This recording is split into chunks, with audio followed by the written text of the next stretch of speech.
ఏంటి బాబాయ్, ఇంకా మన జీవితాలు ఇంతేనా? ప్రతిరోజు పోరాటమేనా?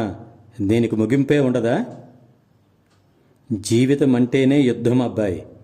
పుట్టక ముందు తల్లి గర్భంలో యుద్ధం, పుట్టిన తర్వాత ఆకలితో యుద్ధం, కోరికలతో యుద్ధం, సమస్యలతో యుద్ధం, ఎలా బ్రతకాలో యుద్ధం, ఎందుకు బ్రతుకుతున్నామో యుద్ధం, అపనందలతో యుద్ధం, అవమానాలతో యుద్ధం, అన్నీ ఉన్నా ఇంకేదో లేదని యుద్ధం, ఏమీ లేకపోతే నాకే ఎందుకు ఇలా అని యుద్ధం, ఎదగడానికి యుద్ధం, ఎదుగుదలకు యుద్ధం, ఎదుటి వాళ్ళు ఎందుకు అంత బాగుపడుతున్నారని అసూయతో యుద్ధం, మనకు తెలియని శత్రువులతో యుద్ధం, మన అనుకున్న వాళ్ళ మీద నెగ్గడానికి అహంకారంతో యుద్ధం, అనారోగ్యంతో యుద్ధం, వృద్ధాప్యంతో యుద్ధం, చివరకు మరణంతో కూడా యుద్ధమే.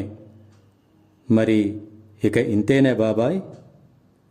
జీవితంలో 1% అవకాశం ఉన్నా జీవితం కోసం యుద్ధం చేస్తూనే ఉండాలి.